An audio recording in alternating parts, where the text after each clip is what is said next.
Bonjour à tous, c'est Julien des 5 minutes de l'investisseur et aujourd'hui ensemble dans cette vidéo, nous allons regarder le bilan de Tesla pour ce Q3 2023. Donc je vous donnerai mon analyse, faut-il acheter l'action? Oui, non.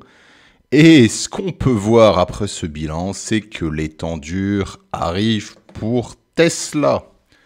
Si vous vous remémorez bien, la première vidéo qu'on a fait à propos de Tesla, c'était au mois de janvier de cette année, où le prix de l'action était autour des 103,68 €. L'action avait un cours sur bénéfice de 36 et avait des prévisions cours sur bénéfice de 24. Les mois sont passés. Le cours de l'action avant ce bilan était de 240 €. Le bilan de Q3 est sorti et là, patatrac, c'est la catastrophe. Au cours des 5 derniers jours, l'action a baissé de 17%. Et la question qu'on se pose ou que vous vous posez, Julien, est-ce que c'est maintenant la bonne opportunité, le beau moment après cette chute de 17% d'acheter les actions? Déjà, j'aimerais bien vous rappeler que le coût ratio sur bénéfice est actuellement de 60,22 et que ses prévisions cours sur bénéfice sont actuellement de 55,87.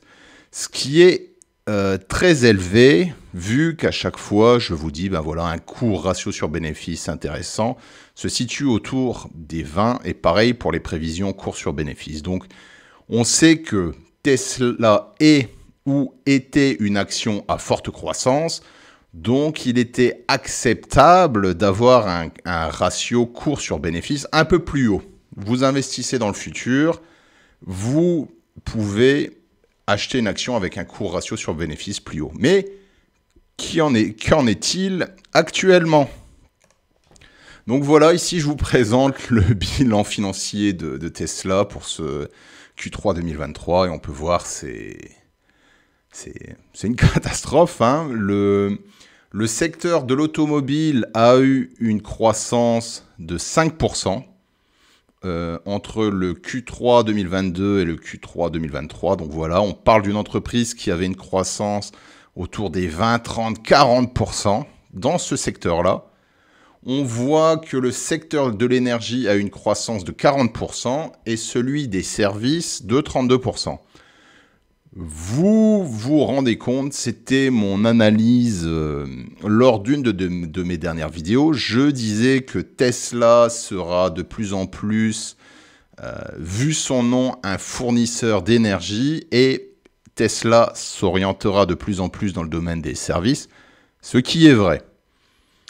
On a eu une augmentation des revenus de 9%, ce qui est pas terrible pour ce qu'on appelle une grow company, donc une compagnie à croissance, et la marge a baissé de 22% en un an. La marge sur bénéfice a baissé de 22% en un an, ce qui est une catastrophe pour Tesla.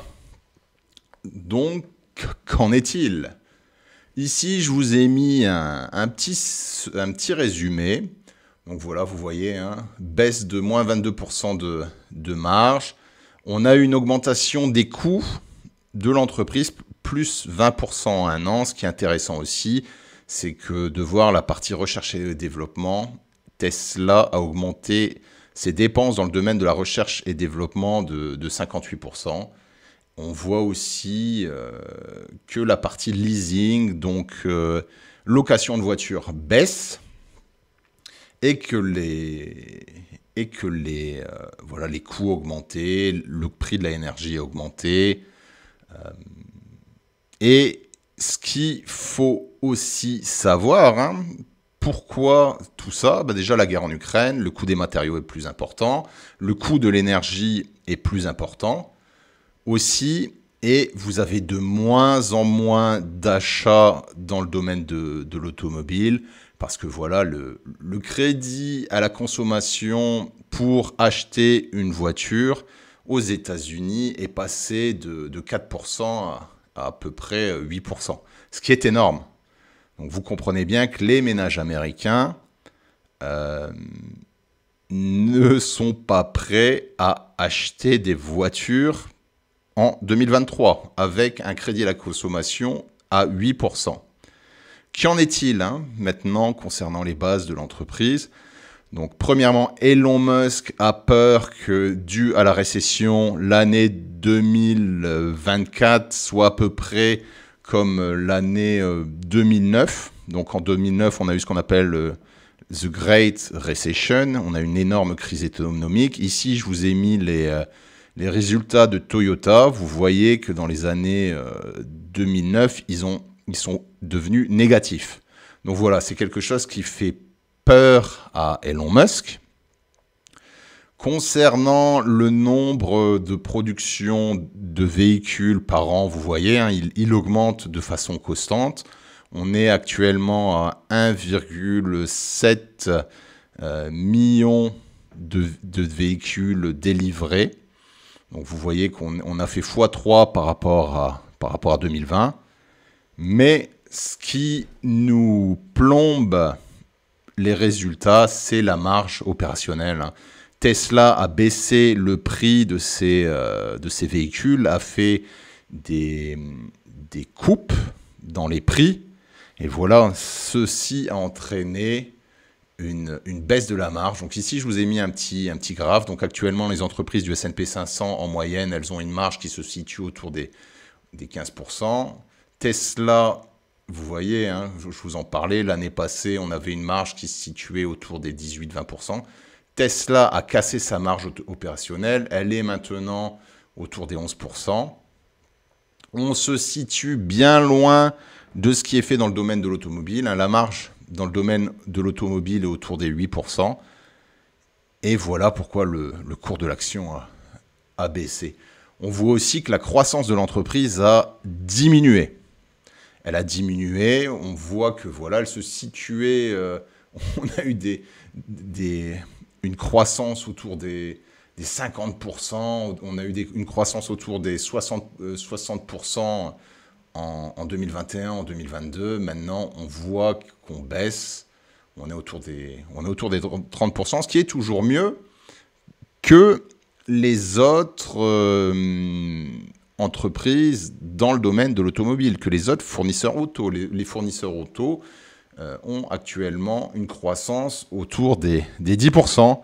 Donc voilà, Tesla devient une entreprise de plus en plus banale, mais la stratégie d'Elon Musk, c'est de devenir le numéro 1 mondial dans le domaine des voitures électriques, et c'est actuellement d'assommer la concurrence. Donc ce qui est intéressant pour nous, en tant qu'investisseurs long terme, c'est que voilà, vous voyez les capacités de production, elles ont encore augmenté. On est autour des 2,4 millions de capacités de production, alors qu'on vend à peu près 1,7 million de véhicules. Donc voilà, on a une capacité de production ou de livraison de véhicules qui n'est pas encore à 100%. On n'oublie pas que le Cybertruck va arriver en novembre 2023.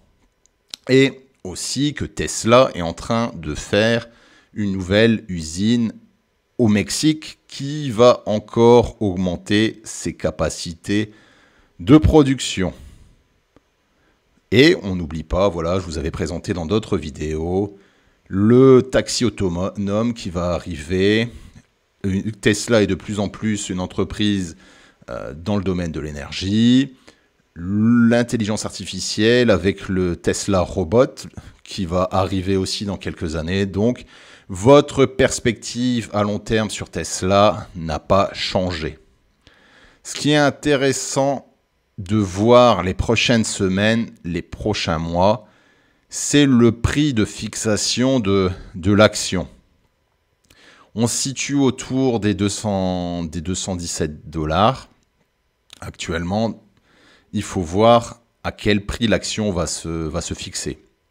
On voit qu'ici, dans le passé, on a eu plusieurs prix de fixation d'autour des 210 $. Donc, est-ce que l'action va s'arrêter à ce prix-là ou elle va chuter? On a eu un autre prix de fixation autour des, je vous l'ai mis ici, hein, autour des 170 $. Plusieurs fois dans l'histoire de l'action, on a eu un prix de fixation autour des 160 $. Et malheureusement, ou heureusement pour nous, on a eu aussi un prix de fixation autour des 110 $ en janvier, fin décembre de l'année passée.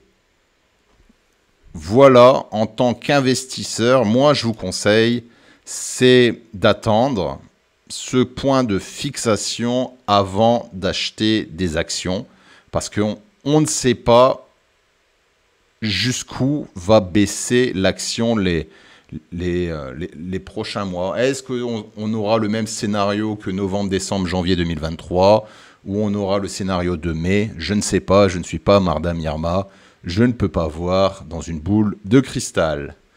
Voilà, ce que je peux vous dire, c'est que l'année 2024 va être dure pour Tesla, hein, avec les récessions, avec les crédits auto à des taux de 8% aux États-Unis. Attendez un prix de fixation avant d'acheter l'action.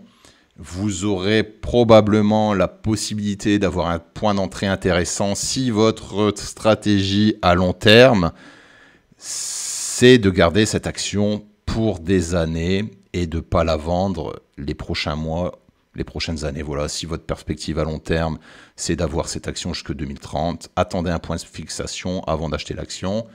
Pour les joueurs de poker, vous avez la possibilité de shorter l'action. Donc, shorter, c'est quoi? C'est lorsque l'action baisse, vous gagnez de l'argent.